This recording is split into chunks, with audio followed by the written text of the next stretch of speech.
Eu queria que vocês abrissem hoje, segunda carta de Paulo aos Coríntios, capítulo 4, a partir do verso 1. E vamos que vamos.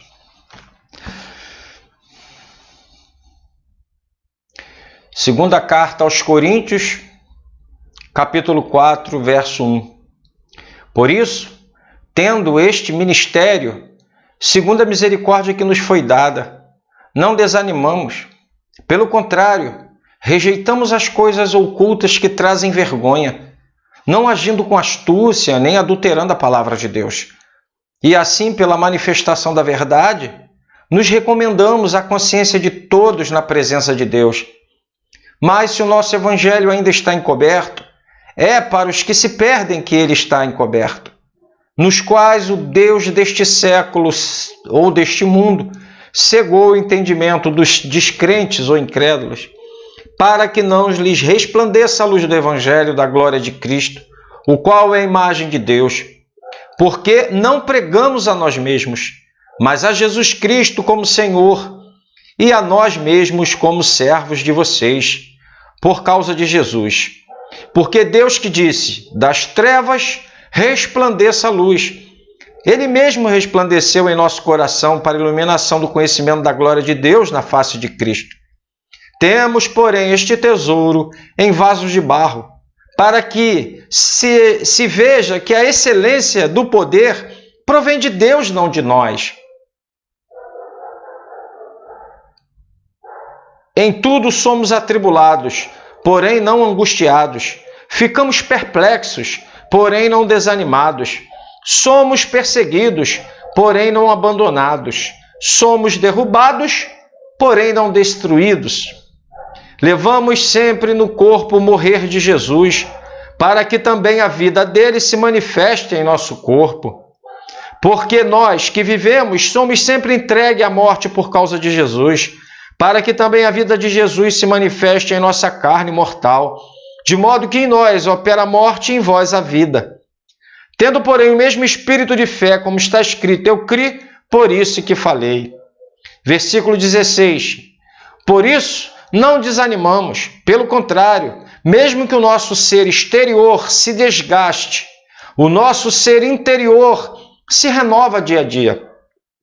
Porque a nossa leve e momentânea tribulação produz para nós um eterno peso de glória, acima de toda comparação, na medida em que não olhamos para as coisas que se veem, mas para as que não se veem. Porque as coisas que se veem são temporais, mas as que não se veem são eternas. Amém? Que o Espírito nos abençoe nessa noite. Bem, queridos, esse é um texto que externaliza, é um texto que expõe o que Paulo aqui diz para eles, principalmente no verso 7, onde ele diz que temos, porém, este tesouro. Que tesouro é esse? O Evangelho. Jesus é o Evangelho é Jesus. Temos, porém, este tesouro em vasos de barro, para que se veja que a excelência do poder provém de Deus, não de nós. Então, a primeira coisa que a gente observa aqui é que toda essa maravilha do Evangelho, do poder de Deus, de toda a obra de Cristo, tudo isso está em vasos de barro, que somos eu e você. Somos vasos de barro. E é muito significativo quando nós lembramos de Jeremias capítulo 18, quando nós vemos que o oleiro quebra o barro para fazer outro. E parece que essa é a dinâmica de Deus na nossa vida o tempo todo. Parece que... Hoje eu tentei achar um vaso de barro para a gente olhar para eles. Eu achei vários vasos de vidro, que também, de uma certa forma, ou de maneira completa, também é frágil. Mas o barro é muito mais. E esse vaso de barro, se o calor tiver demais, pode danificar, pode rachar. Se talvez cair, vai quebrar. Então, o vaso, e é a comparação que ele faz conosco, frágil. O vaso sou eu e você. Esse vaso é de barro. E ele vai dizer que nós que somos vasos de barro, frágeis, fracos, contemos o maior tesouro dessa terra, que é o Evangelho. E isso é maravilhoso. E isso é algo estupendo, porque anjos anelaram entender toda essa dinâmica de Deus. Porque Deus poderia ter enviado anjos para pregar o Evangelho, mas ele usa vasos de barro, como eu e você. Temos por este tesouro em vaso de barro para que se veja que a excelência do poder provém de Deus e não de nós. Está aqui. O poder provém de Deus e não de nós. É dele, é ele que nos usa, é ele que quer, que faz quando quer, é ele que opera quando quer. Eu me lembro de um grande evangelista que ele foi usado demais para ganhar muitas almas. Mas quando aquele avivamento passou, ele começou a criar metodologias, porque ele não aceitou que aquele avivamento passasse. Mesmo que o avivamento começa, tem princípio, meio e fim, ele não fica.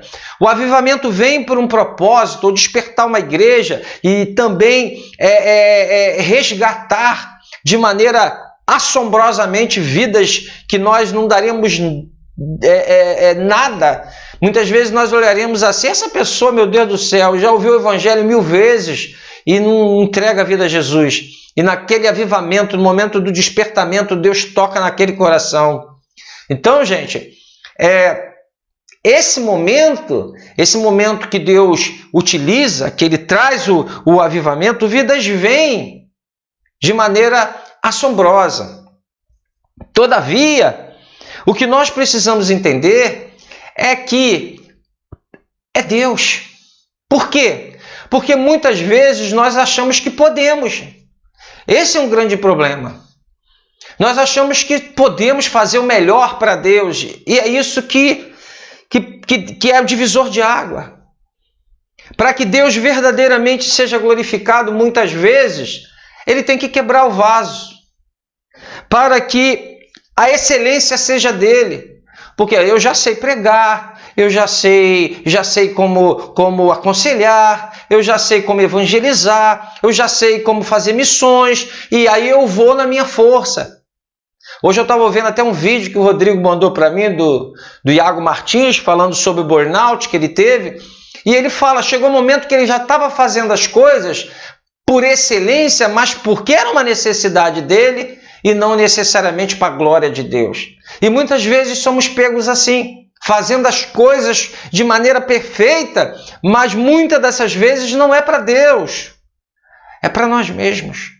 E aí o Senhor vem como oleiro e permite que o vaso, muitas vezes, rache, muitas vezes trinque, para que nesse momento nós experimentemos uma fraqueza. Talvez eu esteja falando com você agora, que é servo dele, que serve a ele, você está se sentindo abatido, você está se sentindo fraco. Sabe? Essa é a dinâmica, a didática de Deus para trabalhar nos nossos corações. Isso é um privilégio. É um privilégio, por quê? Porque Deus só trabalha assim com aqueles que Ele tem propósito, com aqueles que Ele quer forjar, com aqueles que Deus quer que seja sal, que seja luz, todo servo dele. Aqueles que realmente Deus quer que leve e glorifique o seu nome mediante esse tesouro que é o Evangelho, mas no vaso de barro. Olha o que o Paulo fala. Ele começa dizendo assim, em tudo somos atribulados. Você está atribulado? Você está passando por tribulação? São notícias ruins, são situações que você não vê resolver-se, são notícias, às vezes, que nos abalam. Então, queridos, muitas vezes somos atribulados, ficamos angustiados, queremos resolver as coisas, mas não encontramos a maçaneta para abrir. Nós não encontramos. E aí vamos ficando atribulados. Mas ele diz, em tudo somos atribulados, porém não angustiados. Porque a angústia já é um momento de desespero. Claro que algumas vezes até pode passarmos assim, mas o poder do Evangelho nos fortalece. Porque quando estamos fracos, é aí que estamos fortes. Que paradoxo! Que paradoxo! Como eu posso estar forte quando eu estou fraco?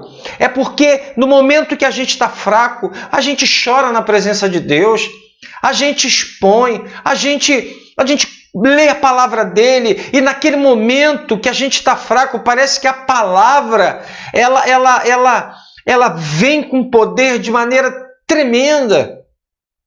Ficamos com os sentidos mais aguçados. Ficamos olhando para ver se Deus, de alguma forma, nos mostra algo. Os ouvidos são superdimensionados. Precisamos ouvir a voz de Deus de alguma forma. Quando a gente está fraco. Eles dizem, somos atribulados, porém não angustiados. Ficamos perplexos.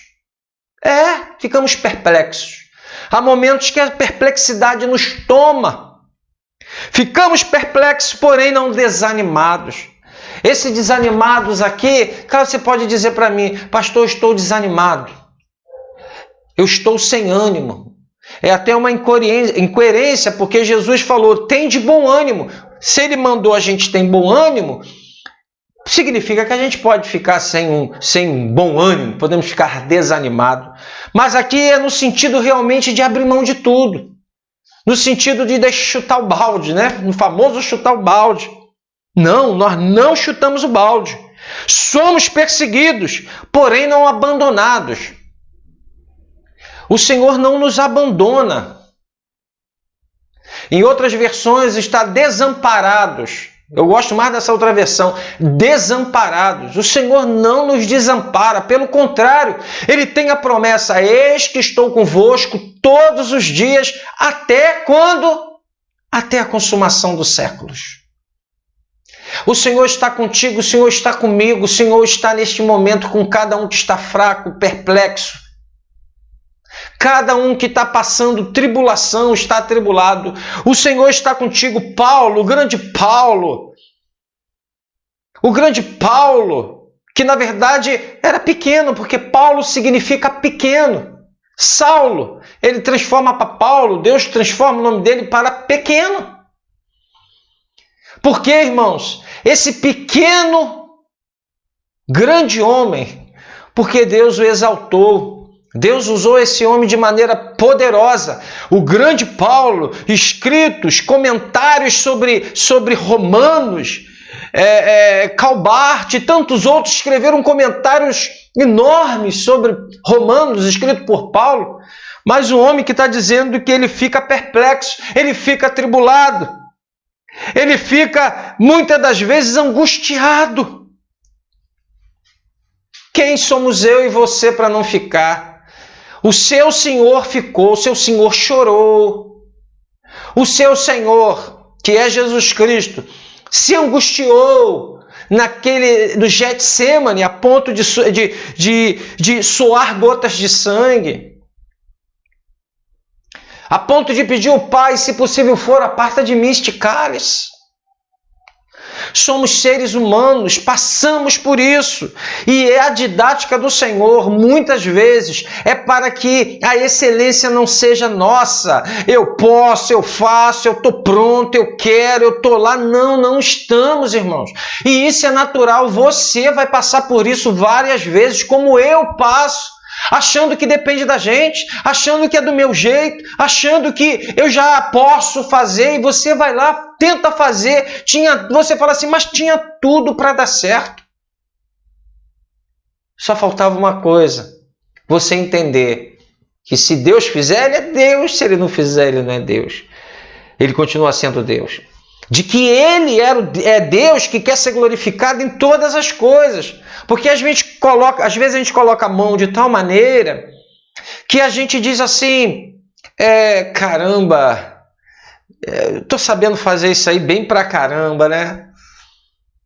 A gente tem que morrer Paulo vai dizer mais à frente aqui, o morrer de Cristo. A gente precisa morrer como Cristo.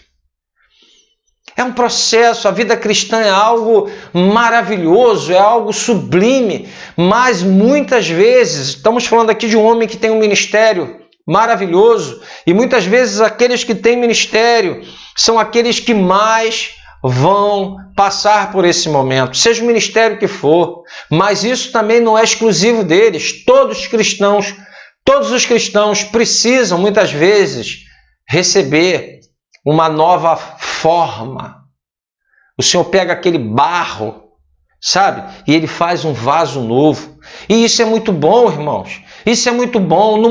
Sabe, no início, a disciplina não parece ser motivo de alegria, mas Deus está trabalhando no meu e no seu coração para que a gente seja mais misericordioso com as pessoas, para que a gente tenha mais empatia com os que sofrem, para que a gente tenha mais amor às almas perdidas, para que nós possamos compreender os perdidos, para que nós possamos compreender até aqueles que estão dentro de casa também, que ainda não conhecem o Senhor, para que nós possamos ter um olhar de misericórdia e não de triunfalismo, no sentido de que muitas das vezes nós nos colocamos numa situação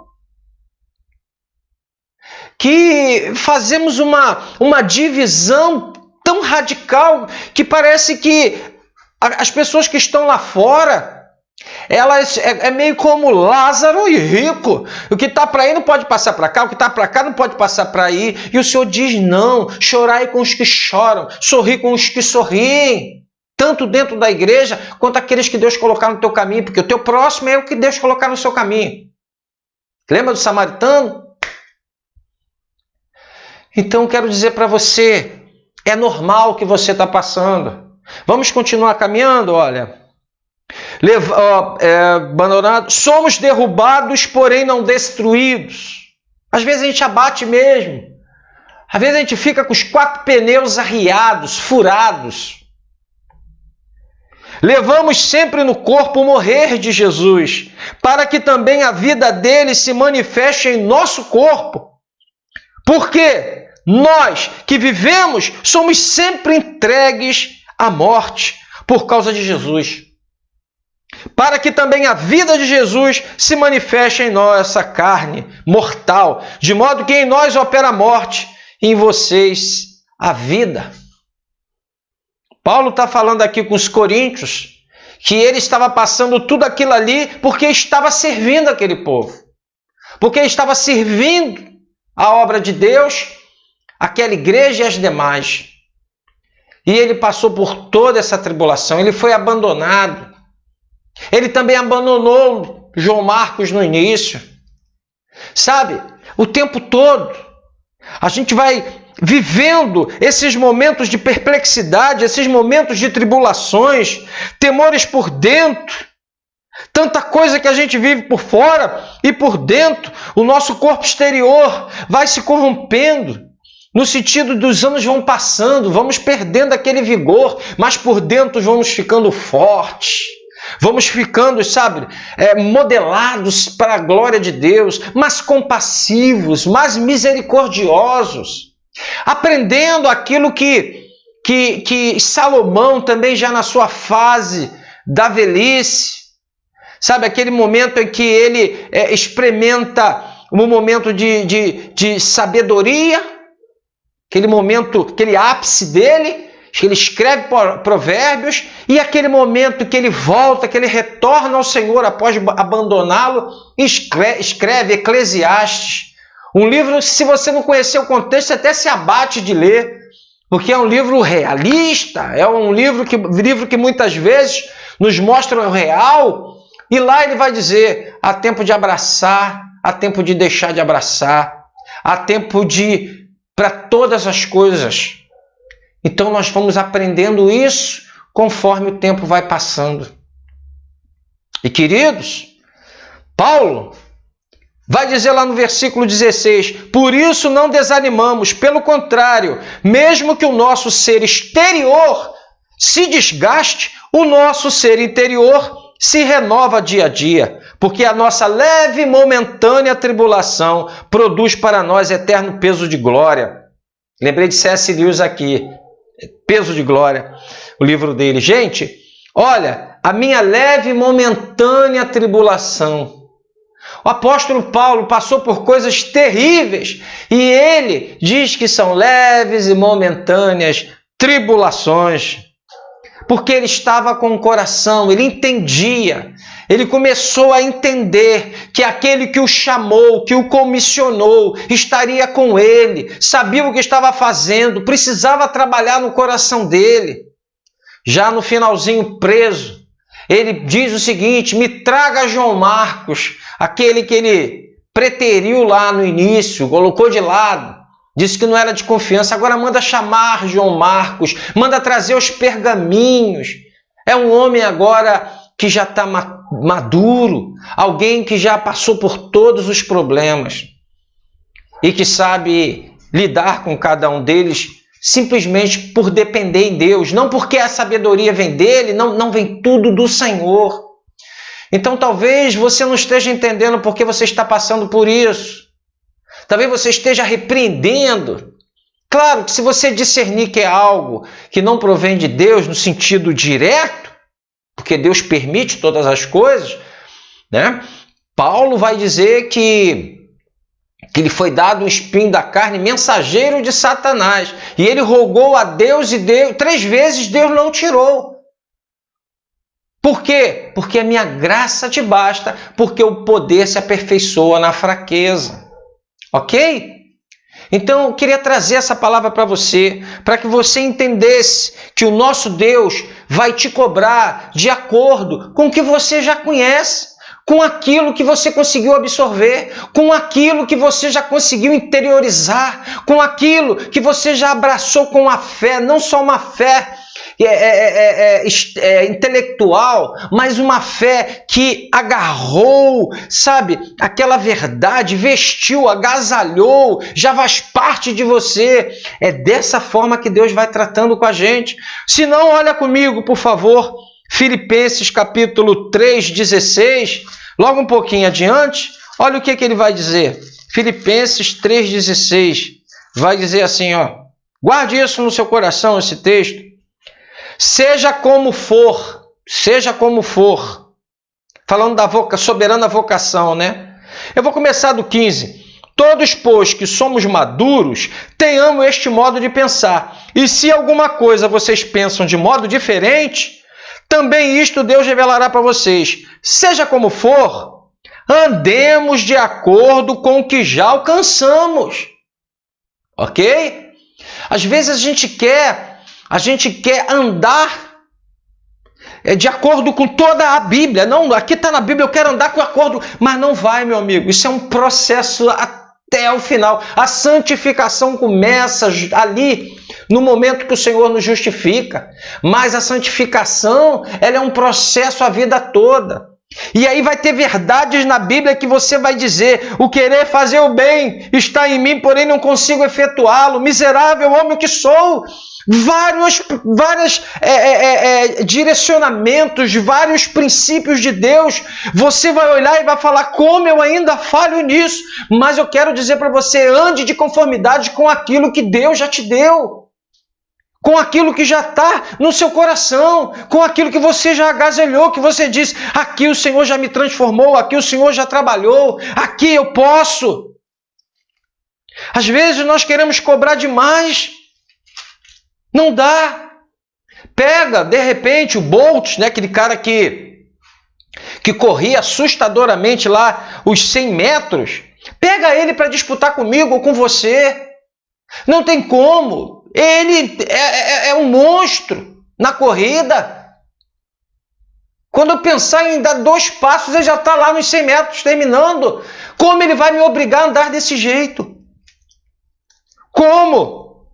Não tem como. Nós precisamos entender que o Senhor vai nos cobrar de acordo com o que nós já conseguimos reter, com aquilo que nós já conseguimos amadurecer. Seja como for, andemos de acordo com o que já alcançamos. Às vezes a gente chega na igreja, está o irmão abatido, o irmão às vezes chorando. Aí você olha, ele conta o problema dele, você diz, se eu não soubesse qual é o meu, se você soubesse qual era o meu, está chorando por isso? Meu irmão, é até ali que ele alcançou. Não julgue o servo alheio, ele é servo de Deus. Ele já alcançou só aquilo ali. Se você alcançou mais, amém. E é pior, porque seremos cobrados mais. Então, se for necessário, a gente entender, cada um ande conforme alcançou. Eu não estou olhando ainda aqui o chat, depois eu olho, tá bom? Vamos ver agora mais um texto, o texto de 2 Coríntios 12, 10. A gente está em Coríntios, 12, 10. Vai dizer assim: por isso, sinto prazer na fraqueza, nas fraquezas, nos insultos, nas privações, nas perseguições, nas angústias, por amor de Cristo, porquanto, quando estou fraco, então é que sou forte. Falando novamente do espinho na carne. Cara, você consegue se regozijar na fraqueza? Já consegue se regozijar na fraqueza? Algumas pessoas já alcançaram isso. E sabe como lidar com isso? Sabe que é o Senhor que está moendo. Está no crivo lá do Senhor. O Senhor está trabalhando lá no candinho. Sabe? Olha, vou repetir o que Paulo fala. Por isso, sinto prazer nas fraquezas. Você está fraco hoje? Sentindo que as coisas não andam? Sentindo que tudo está dando para trás? Parece que Deus não te ouve, ora e ora. Meu irmão, aguenta firme. Esse vento vai passar, esse processo vai passar. Sabe? Glorifica a Deus. Eu sei que é difícil, não é fácil não. Não é fácil. Mas Paulo vai dizer, por isso sinto prazer nas fraquezas, nos insultos. Você foi insultado por alguém? Alguém se levantou contra você e disse palavras que te fez chorar. O evangelho é loucura, meu amigo. Glorifica a Deus, Ele está trabalhando em você. Ele está tirando aquilo que resta. Sabe? Ele precisa transformar isso em você. Por isso, sinto prazer nas fraquezas, nos insultos, nas privações. Principalmente nesse momento de pandemia, talvez você perdeu o emprego, está passando privação. Glorifica a Deus. Eu falo isso porque eu já passei privação também. E é difícil glorificar a Deus nesse momento, mas saiba que isso tem dia e hora para acabar. Nas perseguições, você está sendo perseguido. Perseguido no seu trabalho. Perseguido às vezes por um vizinho. Nas angústias. Por amor a Cristo. Então ele sente prazer em tudo isso por amor a Cristo. Porque ele sabe que quando ele está fraco, aí é que ele está forte. A vitória, as bênçãos que você está buscando, elas não virão simplesmente porque você foi numa quarta, numa quinta, numa sexta, no sábado. Pode até vir, Deus é soberano. Mas segundo a palavra dele, você vai ser exaltado nas áreas que você tem sido abatido. Quando, meu querido? Quando Deus tiver trabalhado no seu coração de maneira a satisfazer aquilo que Ele quer, nesse momento, trabalhar na tua vida. Porque a obra de Deus na nossa vida é até o final. Não pense que o que você está sentindo agora vai ser a última vez. Não é. Não é. Eu te garanto, não é. Só que lá, quando a gente vivia lá fora no mundo, nós não tínhamos esperança. Nós não tínhamos nem visão de que Deus estava trabalhando na gente. Próprio Davi falou, foi bom eu passar pela tribulação, pela luta, pela angústia, seja lá o que for, porque foi ali que eu te conheci. Mas a gente só entende isso depois que passa. Quando a gente estava lá fora sem nenhum conhecimento de Cristo, nós não entendíamos isso. Só que hoje, como Paulo entendeu, eu e você podemos entender que o Senhor está trabalhando na nossa vida, está forjando o nosso caráter, estamos cada vez mais parecidos com Ele, a humanidade perfeita está em Cristo, a deidade, a divindade também perfeita está em Cristo. Olha que coisa maravilhosa, se eu quero conhecer Deus, olho para Jesus, se eu quero conhecer a humanidade genuína, aquela humanidade que Deus projetou lá no princípio, eu olho para Cristo. Então, queridos, se faz necessário a gente entender isso. E para terminar, queria abrir 1 Pedro 5, 6 e 9. 1 Pedro 5, 6 e 9. 1 Pedro 5, versículos 6 a 9. 1 Pedro, olha só o que diz. Portanto, humilhem-se debaixo da poderosa mão de Deus. Poderosa mão de Deus e eu embaixo me humilhando dela, sob ela, para que ele em tempo oportuno o exalte. Esse exaltar aqui também não é um exaltar conforme a gente quer, é um exaltar para a glória de Deus. Ele sabe qual é o melhor para você. É isso que a gente precisa entender. Lancem sobre ele todas as suas ansiedades. Como é difícil, não é verdade, gente? Como é difícil. Porque ele cuida de vocês. Sejam sóbrios e vigilantes. O inimigo de vocês, o diabo, anda em derredor, como um leão que ruge procurando alguém para devorar. Resistam-lhe firmes na fé. Resistam-lhe firmes na fé. Certo de que os irmãos de vocês, espalhados pelo mundo, estão passando por sofrimentos igual aos de vocês. Se eu falar agora assim, irmão, deixa eu ver quem está aqui.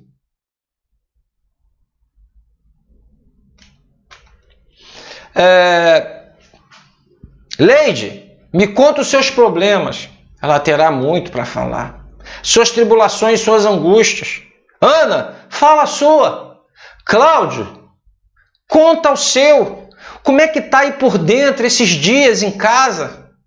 Como é que estão as incertezas no seu coração, meu irmão? A gente precisa ser igreja para isso também. Visitar o irmão para ouvir também. Fala comigo como você está ouvindo. Fortalecer uns aos outros. Mas precisamos, quando o Senhor diz seja tardio para falar, sabe? A gente precisa aprender isso. E ser mais hábeis para ouvir. Eu acho que é por isso que o Senhor deu 2 orelhas para a gente, 2 orelhas e uma boca para falar menos e ouvir mais as pessoas. Como você está, meu irmão? Deixa o irmão chorar, deixa o irmão lamentar. Não há supercrente. Todos os supercrentes um dia se jogam no chão e choram angustiados. Não tem supercristãos. Tem tesouro num vaso de barro que somos nós. Luciano, quais têm sido teus problemas? Chega na igreja sorrindo. Chega na igreja alegre. Fala com todo mundo. Essa face dele alegre. Transmite paz. Mas só Deus conhece o coração dele. Só o Senhor conhece as tuas dores, Luciano. Só o Senhor conhece as suas frustrações, as suas agonias, os seus temores. Só Ele conhece. Mas ninguém. Então, quando a gente chega na casa de Deus, tire a máscara de super. Tu não é super nada. Tu é um super dependente de Deus.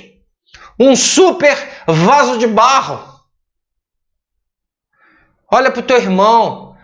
Sabe, muitas vezes os sorrisos são as máscaras que mais escondem a tristeza do coração. Rosemary Teixeira, bela, bonita, cabelo louro, bem arrumada, mas só Deus conhece a dor do seu coração. Só Deus conhece a agonia. Só Deus conhece aquelas lágrimas que são derramadas no travesseiro. Só Deus sabe quantas vezes você pediu para Ele, em momentos de angústia, coisas que você sabe que talvez não deveria ter pedido, porque Ele te ama. Porque ele morreu na cruz por você e continua dizendo: te amo, Rosemary. Eu sei a sua dor. Esse mundo é passagem, irmãos. A gente está passageiro aqui. Só que nós, cristãos, resolvemos enfrentar a realidade e viver com o pé na terra e a mente no céu, pensando nas coisas de Deus. E aqueles que ainda não conhecem Jesus enfrentam uma realidade e na agonia da alma se entrega aos prazeres. Daí vem o sextou, daí vem, eu preciso, sabe? Toda esse movimento de se beber, de encher a cara, de dançar. Amém, não tem nada contra a dança, nada disso. Mas tudo isso são fugas de nós mesmos, das angústias que estamos experimentando. Sabe, as drogas, as bebidas, são maneiras de você fugir de uma realidade que tu não está aguentando mais. Muitos chegam ao suicídio para fugir dela. Mas Deus é um Deus que trata com cada um de maneira individual. Talvez você esteja me ouvindo, não tenha nenhum problema financeiro, mas só Deus sabe como está sangrando a tua alma. Dinheiro nenhum consegue resolver o que você está passando. Mas talvez você esteja aí, que o seu maior problema seja o auxílio emergencial. Deus trata com cada um de maneira diferente. Ele sabe a dor de cada um, o mundo de cada um. E Ele utiliza isso tudo para que nós venhamos a ser um vaso de honra. Que apesar de ser de barro, um vaso pode ser de honra. Deus quer te fazer um vaso de honra na casa dele. Quando eu digo casa, não é só igreja, não. Quando eu digo casa, eu quero dizer que para você viver para a glória dele. Para que você seja para louvor da glória dele.